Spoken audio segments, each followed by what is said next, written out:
Radhe Radhe, good morning, welcome back to our channel Ritu dot Papai. আশা করি তোমরা যে যেখানে আছো খুব ভালো আছো, আর আমিও ভালো আছি। আমার নতুন বন্ধু এবং পুরনো বন্ধু সকলকে ভালোবাসা জানিয়ে আজকে ব্লগটা শুরু করছি।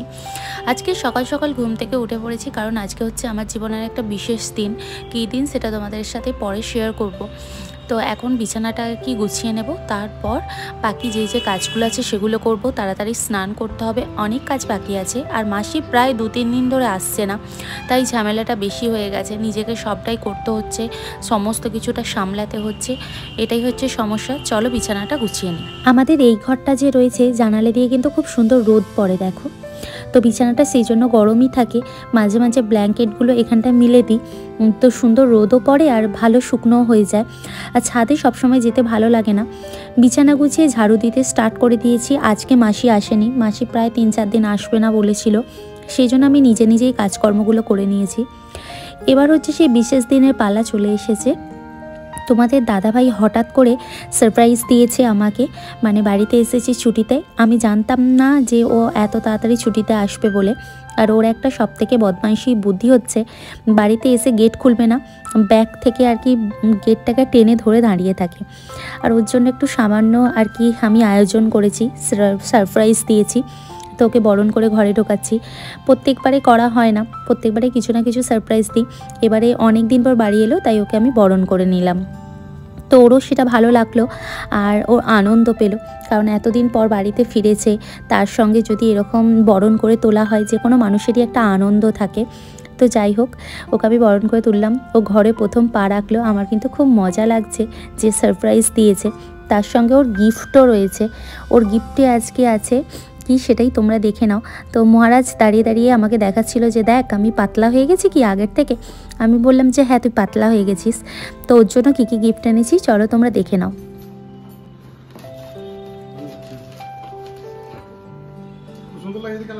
কালারটা দারুণ লাগছে।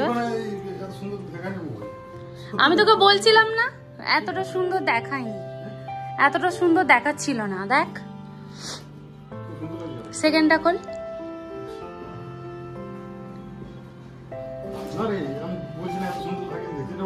এটা স্পার্কেটটা, তুই নিচেরটা দেখ, ওই কালারটা তুই প্রেমে পড়ে যাবি।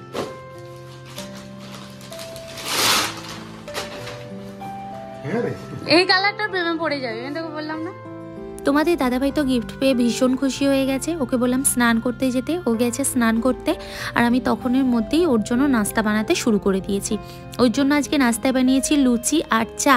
তো শীতের সকালে গরম গরম লুচি আর চা পুরো জমে যাবে। তো সেই জন্য ওকে লুচি আর চা করে দিয়েছি। সঙ্গে যদি একটু আলুর তরকারি বা আলু ভাজা করতাম বেশ ভালো হতো, কিন্তু সেই সময়টুকু ও আর দেয়নি, সঙ্গে সঙ্গে স্নান করে চলে এসেছে। আর তোমাদের দাদাভাই বাড়িতে এসে থেকে আমাকে প্রচণ্ড পরিমাণে হেল্প করে। তো ও বলে যে আমি তো বাপের বাড়ি যেতে পারি না, ওর আমাকে দেখলে ভীষণ মায়া লাগে, তো সেই জন্য হাতে হাতে সব কাজ করে দেয়। তো এখন আমি চা লুচিটা নিয়ে ভিডিও করছিলাম বলে হাত থেকে আমার নিয়ে নিল।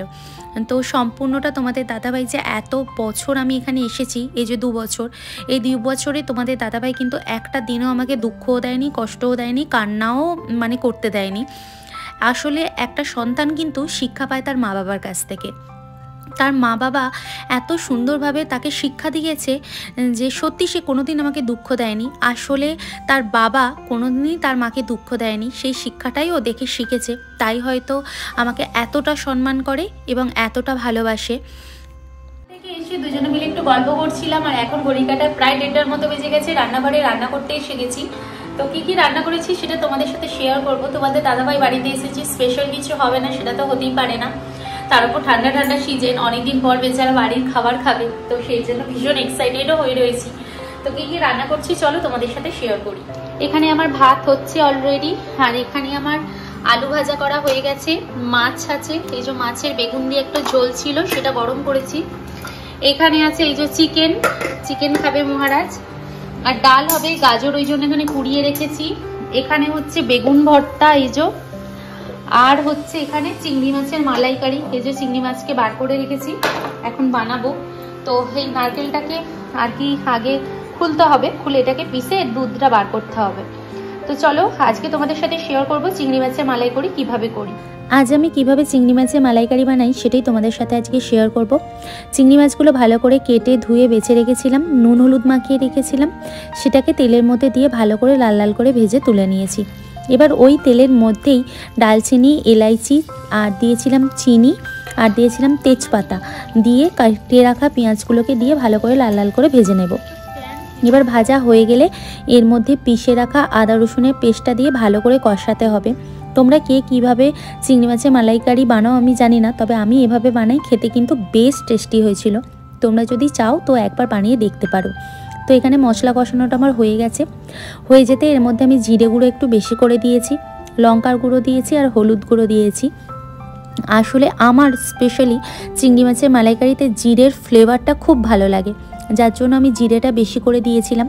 আর লঙ্কা গুঁড়ো অল্প করে দিয়েছি, কারণ তোমাদের দাদাভাই ঝাল একটু কম খায়, বেশি ঝাল খেতে পারে না। বেশি ঝাল দিলে ও বলে আমার ভীষণ কষ্ট হয়, তো তুই দিবি না। আর এখানে আমি দুধেরটাকে বার করে রেখেছিলাম নারকেলের, আসলে ওই নারকেলটাকে মিক্সারের মধ্যে পিষে গরম জলে ভিজিয়ে রেখেছিলাম, তারপর ছেঁকে নিয়েছি। তো দুধটা দিয়ে হালকা হালকাভাবে কষিয়ে নিতে হবে। তো কষানো হয়ে গেলে এবার এর মধ্যে আরও কিছুটা পরিমাণ জল দিয়ে দেব। জল দিয়ে ভালো করে যখন ফুটে উঠবে তখন এর মধ্যে চিংড়ি মাছগুলোকে দিয়ে ভালো করে ফুটিয়ে নেব। নিয়ে এর মধ্যে দেব ধনেপাতা আর ঘি। আর তোমাদেরকে একটা জিনিস দেখাবো, তোমাদের দাদাভাই রাজস্থান গিয়েছিল যে, ওখান থেকে আমার জন্য ঘি নিয়ে এসেছিল। তো ওই ঘিটা তোমাদের সাথে শেয়ার করব। ওই ঘিটা আমি আমাদের এখানকার মতো যে ফ্লেভারের ঘি বানানো হয় সেইভাবে কিভাবে করেছি তোমাদেরকে দেখাবো। তো যাই হোক, এখানে আমার চিংড়ি মাছের মালাইকারি বানানো হয়ে গেছে, খেতে কিন্তু অসাধারণ হয়েছিল। আর তোমাদের দাদাভাই যেহেতু ফার্স্ট টাইম খেয়েছে, তোর খুব ভালো লেগেছে জানো। তো আমারও খুব ভালো লাগলো, মানুষটার যাই হোক ভালো লেগেছে। আজকে লাঞ্চে ছিল গাজর দিয়ে মুগের ডাল আর বেগুন ভর্তা, আলু ভাজা, চিংড়ি মাছের মালাইকারি আর আগের দিনের একটু চিকেন ছিল, সেটাকে গরম করে নিয়েছিলাম। আজকের লাঞ্চ ছিল এটাই। তো চলো খাওয়া দাওয়া করে নিই। এখন হয়ে গেছে বিকেলবেলার পর্ব, আর বিকেলবেলা মানেই তো একটু চা খেতে হবেই। তো চা বসিয়ে দিয়েছি। তো চাটা বানিয়ে ওদেরকে চাটা দেবো, তারপর যাবো ছাদ। ওদেরকে চা দিয়ে দিয়েছি, চা দিয়ে এখন যাচ্ছি এখন ছাদেতে। তো তোমাদের দাদাভাই রাজস্থান থেকে ঘি এনেছিল, তো সেই ঘিটাকে আমি লেবু পাতা দিয়ে ফোটাবো, তাহলে কি হবে আমাদের এখানকার মতো যে ঘিটা হয় সেটা খেতে লাগবে।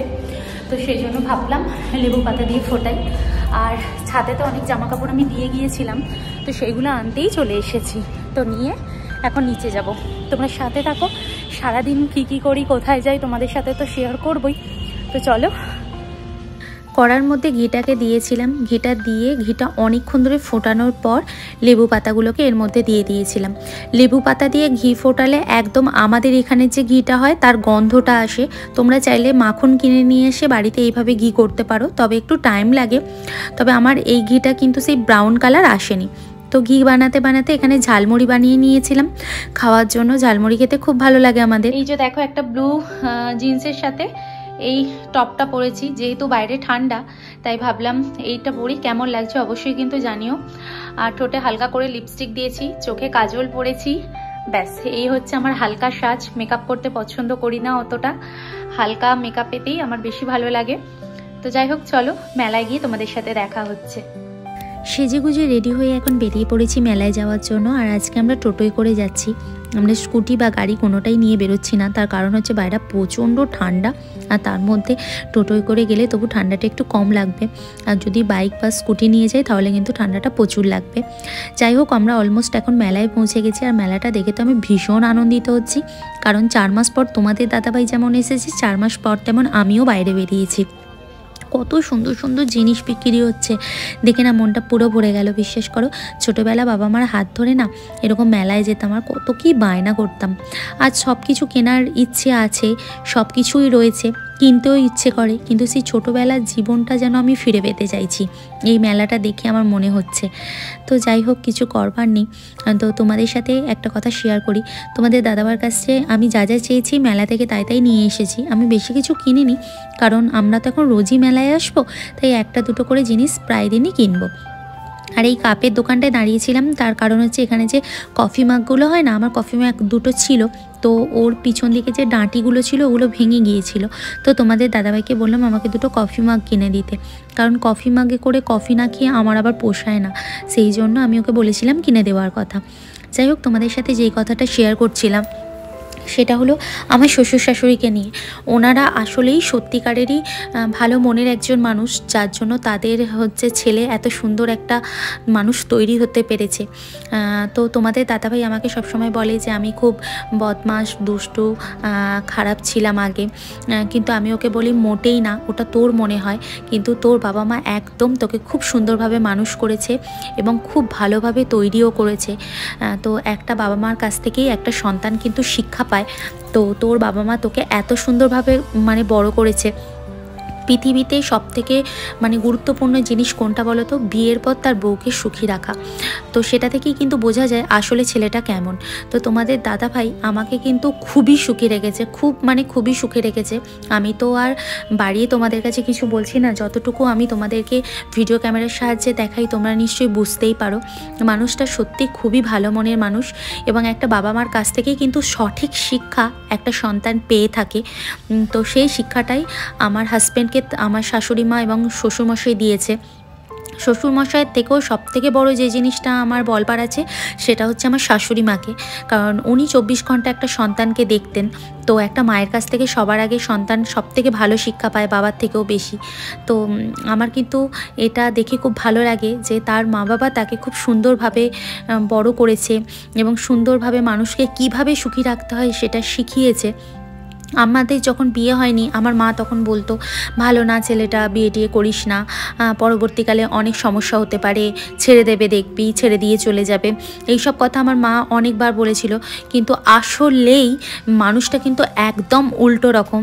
আসলে যখন আমরা প্রেম করি তখন কিন্তু মানুষগুলোকে অনেকটা দূরে থাকি, তো তাই হয়তো বুঝতে পারি না, কিন্তু যখন একসঙ্গে সংসার করছি তখন আমি বুঝতে পারছি আসলেই মানুষটা খুবই সরল সাদাসিধে।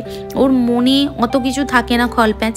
ও মানে কোনো কথা বলতে হয় বলে দেয়, মানে কথাটার পিছনে কি আছে না আছে সেটা ও অত ভেবেচিন্তে বলে না। আর সবথেকে বড় কথা হচ্ছে আমার শ্বশুরমশাই খুব সরল একজন মানুষ, তো তার মতোই তার ছোট ছেলে হয়েছে, একদম সরল আর খুব সাদাসিধে। ওর মনে অত কিছু নেই, অত কিছু বোঝে না, একটা ছোট বাচ্চা যেমন হয় ঠিক সেই রকমই। তো যেহেতু আমি ওর সঙ্গে সংসার করছি আমি খুব ভালো করে বুঝেছি। ছোটোবেলায় কেমন ছিল আমি জানি না, তবে আমার হাজব্যান্ড সবসময় একটা কথা বলে, ওর বাবা নাকি খুব ভালো মনের একজন মানুষ, এবং ওর বাবা সত্যি বলতে কি 24 ঘন্টা ওকে ভীষণ সাপোর্ট করে।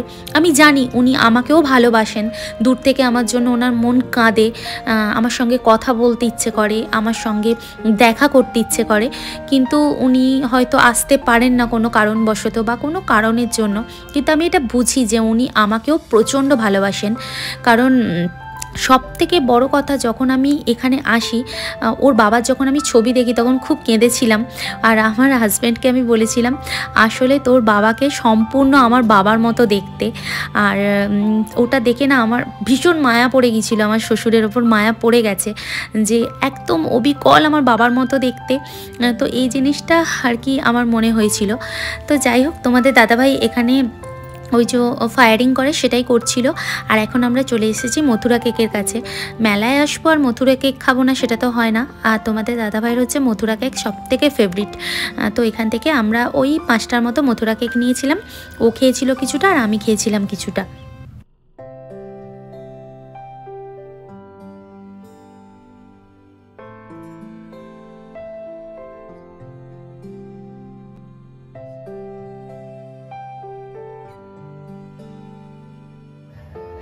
আমরা মথুরা কেক খেয়ে চলে এসেছিলাম দই বড়া খেতে। আমি খেয়েছি দই বড়া আর ও খেয়েছে চাট। তো চাট আর দই বড়া খেতে চলে এসেছি। দই বড়া খেতে আমার ভালো লাগে, দারুণ লাগে। আর মেলাতে এসে এই স্টলটা থেকে খেতে তো আমার সবথেকে বেশি ভালো লাগে, প্রত্যেক বছর আমি এখান থেকে খাই। আর এখানে আমরা দই বড়া খেয়ে, তোমাদের দাদাভাই বলছিল চা খাবি, ঘটি গরম চা। আমি বলছি না না খাবো না, আমি তো বাড়ি থেকে চা খেয়ে এসেছি। ও বললো দেখ কেমন ঘটিগুলোকে গরম করছে, তো সেটাই তোমাদের সাথেও আমরা শেয়ার করছি। আর মেলার কিন্তু ব্লগ তোমরা দেখতে কে কে পছন্দ করো অবশ্যই কিন্তু আমাকে কমেন্ট বক্সে জানিও। ফেরার পথে আমার এই ব্যাগটা এত পছন্দ হয়েছিল, তোমাদেরকে কিভাবে জানি, এত সুন্দর আর এত কিউট লাগছিল ব্যাগটা। আমি বললাম আমাকে আগে কিনে দে। তো যাই হোক ব্যাগটা কিনলাম। আর এই আচারের দোকানে এসেছিলাম, আমি ওকে বললাম আচার নিবি? ও বললো না না আচার এখন নেবো না। তো ওর দিদি আচার বানিয়ে রেখেছে, তো ও বললো যে ওখান থেকে নিয়ে আসবো আর আচার নেবো না। তো আচারগুলো কিন্তু বেশ লোভনীয় ছিল, আর আমি ভয়েসটা দেওয়ার সময় আমার না জিভে বারবার করে জল আসছিল এই আচারগুলো দেখে। আর এখন আমরা ফুচকা খেতে চলে এসেছি। আর সত্যি কথা বলতে কি, আমরা এই মেলায় এসে ফুচকা খাবো না সেটা তো হয় না, কিন্তু ফুচকাটা এত বাজে ছিল, মানে খুবই বাজে ছিল, খেতে একদম ভালো লাগেনি। 10 টাকায় আর কি ওই 3টে না 4টে ছিল, কিন্তু একদম ভালো ছিল না। যাই হোক, মেলার ব্লগটা তোমাদের কেমন লাগলো?